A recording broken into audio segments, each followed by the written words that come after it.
What's up, YouTube? Transmutation. Again, transmute-ation. We think about a trance changing, basically. And through trance, the mute, or the stillness, the silence, because again, belief is pushed. Knowledge is still. Self is still. Infinite things, they do not need to be pushed. They are ever present. They are what they are. They are timeless. And they do not, there's no need to push. They're always within, so there's no need to reach or seek because they're in the stillness. So we're talking about transmutation of foods and waters, air, sun, what have you. It's all music, of course. And we take on different levels or different wavelengths of energy, different frequencies.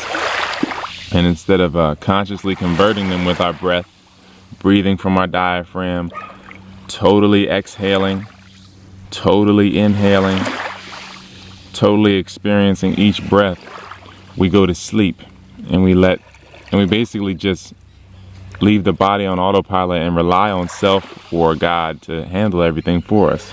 People are way more spiritual than they give themselves credit for it, because so many people eat just to pass out, just to wake up tomorrow. And that whole process of digestion has occurred.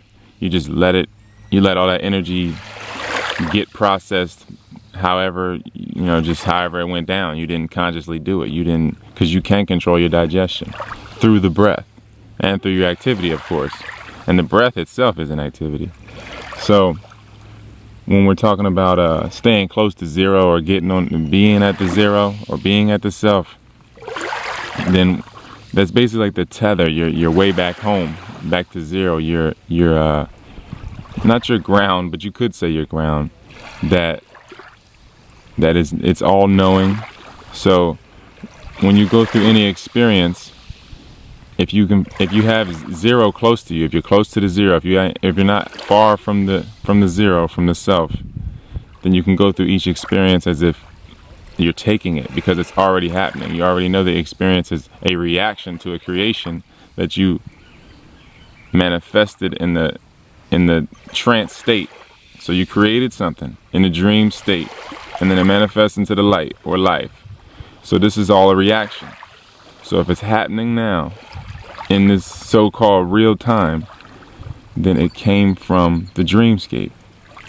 So if that's the case, and you already made it happen, and you're already making it manifest, and this is already what it is, then there's no point in having guilt or putting guilt on anything, or being mad about anything or sad about anything, because you know everything just is recycling. And that this experience that you're going through now is an experience that for some reason yourself put your body in to experience something, to change something.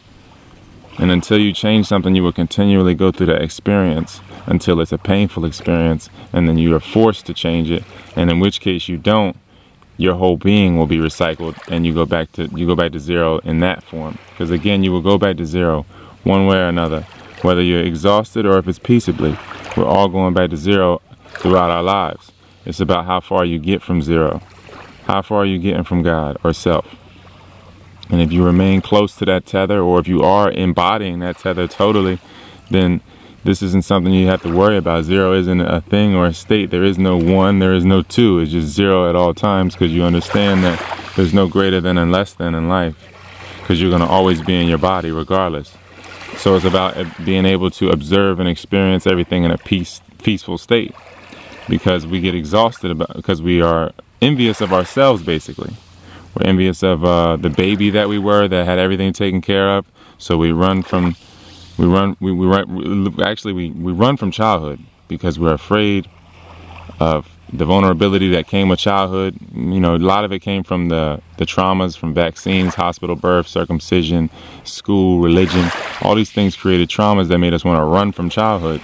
So we attached all these things that came from people that weren't children, because they pressured us in a way to experience these things, and we made ourselves experience these things. So we run from our youthfulness, because we've tied youth in with pain and vulnerability. So we run from that vulnerability, we run from childhood to adulthood, to be adulterated. So now that we're adulterated, we're compromised, We see life from a skewed point of view. We're not seeing it from zero. You know, again, if you're a kid, you're not far from the womb. You're closer to zero. So, you know, rebirthing happens every day. Again, raising Osar or self happens every day. Sunset happens every day. So you go through all the angles and angels all day, every day, from different perspectives. And you are reborn, you reincarnate every day. We're a new person every day. And we just let other people and ourselves hold the old person that we were against us. So we're now adults. Now that we miss childhood, because we know our youth is leaving now.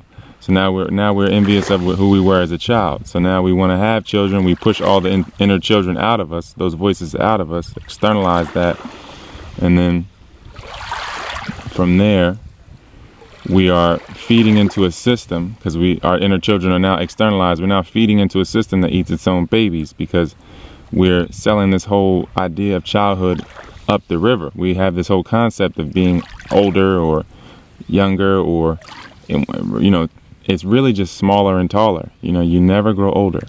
You know, you just go from smaller to taller. It's really it. So we run from adulthood, and we have the kids to vicariously go through our youth again, rob them of their youth in the process.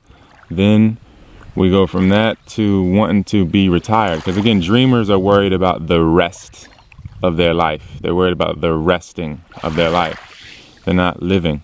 So a dreamer is concerned with their retirement, the future. Everybody's worried about forever.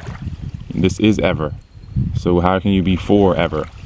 So, all right, we're going from that state of looking, you know, it's always a looking ahead or a looking behind. We're never enjoying right now. So we're looking ahead from adulthood to retirement, because we're worried about resting the rest of our life, because we're dreamers. We're not truly living. So we get to that point, we get in this old age, supposedly this deteriorated state, where we're even more envious of children and appreciative of youth, to where now we're at this supposed old age, and we seek the womb, or we seek the coffin, just so that we can go through the process. It's a whole subconscious thing going on, where we know everything that's happening. We just choose to blind ourselves to it. So we go through that, and we just continue to go through the cycles over and over again. We push the responsibilities out on our inner children, instead of being the house of self and being all one, and housing all relatives, and knowing where you're at in your body at all times, and knowing where you're at in the universe at all times, because the earth is the earthly expression of the universe. So you have to know where your pressure is coming from and going to, and you have to know where you are in your body. If you're around someone that represents your heart, if you're around someone that represents your sexuality, root chakra, if you're around somebody that represents being outspoken, your ether chakra, if you're around somebody that is totally themselves, you are closer to self, you're closer to void. So in those cases, many a times you'll just be alone by self. But sometimes you're afforded the opportunity of an external self that can give you that reference point of self, so you know where you stand, or where you're positioned. So I'm just going to leave it at that. And yeah, transmutation. That's really about it. I took it from transmutation all the way to here. Check out the books online. R. Bud Vegan on Amazon. Jesus Christ 19 on IG.